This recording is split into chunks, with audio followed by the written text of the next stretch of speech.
Reform Scotland is a think tank in Edinburgh concerned with looking at the reform of Scottish education over the next 5-10 years. Reform Scotland has been very interested in the work of the 21st Century Learning Initiative.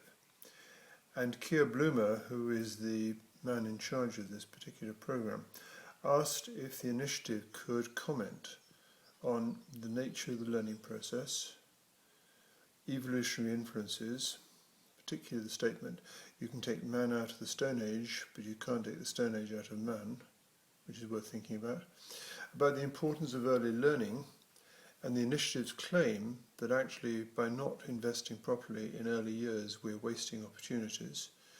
A lot about adolescence as the driver of civilization, and of course as far as pedagogy is concerned, about apprenticeship.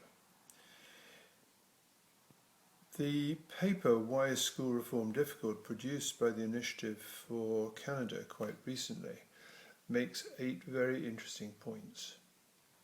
The brain is driven by curiosity and the need to make sense. Everybody needs to be able to make sense of what's going on around them. The second point, that intelligence is more than just a general capacity to learn. Intelligence is, as it says, shrewdness, cleverness, knowledge, all rolled together with emotional intuition. The English, I fear sometimes the Scots and certainly the Canadians, have a very narrow view that intelligence is just about what happens in school. It's not that. The third point is even more important. The brain is empowered by the experience of its ancestors. We refer to this as predispositions. The way that our ancestors, the techniques our ancestors had to find things out and incorporate them into new ideas, is something which has been going on for 1 million+ years. And the brain of every child is born with this sort of thing slightly recreated inside it. It's the way that evolution works. So that the way that we make sense of things, these predispositions, are shaped by a biological timescale, almost a blueprint. And then the fourth point, that children's search for learning starts very young. I think that's been pretty well pushed in modern society. We know that early learning matters enormously. What we're not so good at understanding is the fifth point, that adolescence, which we tend to regard as a damn problem, is actually an evolution advantage which forces every child to break away from the simple way that doing it the way their parents tell them to do it. They've got to think of new ways. Because if you carried on always doing it the way it was always done, you'd never change anything. So adolescence is what spurs people to go much further. And that's why we refer to it as an adaptation. And the sixth point, the brain works best when it's building on what it already knows, is so important because actually it works best when it's not dealing with simple things like writing a test in a classroom. It's dealing best when it's dealing with things in a complex situation, when it goes in and out and slopping from one thing to the next. In other terms, I've talked about the brain meanders. It goes from one thing to another and mixes stuff up. Which actually leads into the seventh point. The limitations of institutionalised schooling are very, very real because the class moves in lockstep fashion. Everybody is expected to do the same thing. If every child put its hand up and asked to ask a question, the teacher would go berserk. In fact, that's not the way that learning takes place. Learning takes place because it's open-ended. And so the eighth point, and this is again critical in any country that looks at this, learning is an immensely complex business. And again I come back to the meandering image which I've used on other pieces. You take a bit from here and a bit from there and a bit from somewhere else and you mix it up in your own particular way. And every significant writer on education, Aldous Huxley in particular in Brave New World, made the point that no two people are the same, no two people think in the same direction. So to try and force children to conform to a similar structure is stupid. Which takes us into cognitive science and the whole idea of the constructivist movement. And the constructive movement is incredibly simple to understand. It's simply this: you never learn anything just from scratch. You build a new set of understandings on an older set of understandings. So the further you go, the more complexity you can handle. Now, if you try and handle that in a classroom, you're dealing with a lot of variables all at the same time. But that is essentially what we're talking about when we say constructivist. And over the last 20 years, as scientists have understood more about neurobiology, they've moved into what they're talking about cognitive apprenticeship. The way that we learn is the way that our ancestors found successful. Confucius got it right a long, long time ago. He said, "Tell me and I forget. Show me and I remember. But not only let me do it, do I really begin to understand it." And so on the screen you'll see 4 things. The first stage is the teacher needs to show somebody what they're trying to do. It's a demonstration. They then need to systematically coach people to be able to pick up the individual pieces. And then there's this fascinating word, scaffolding.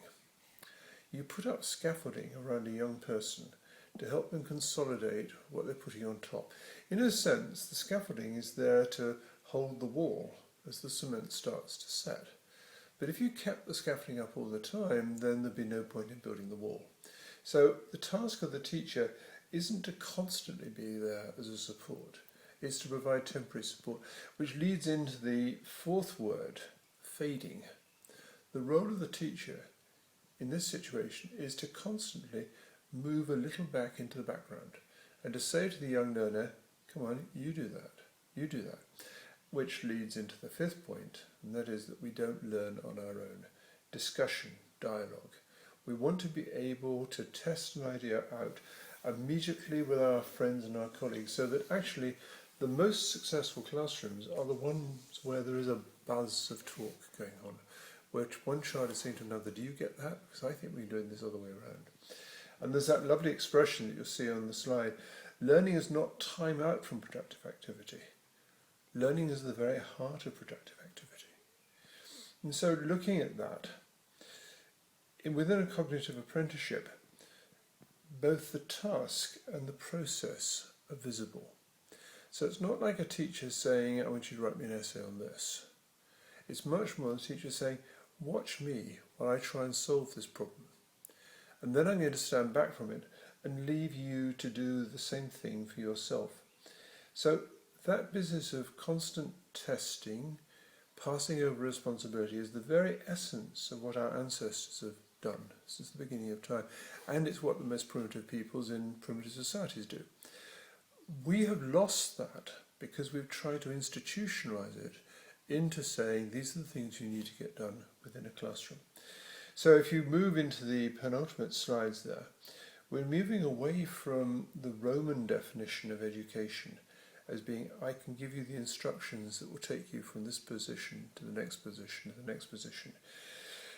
Contemporary research is really saying that actually you will only make progress if you know how to set your own objectives.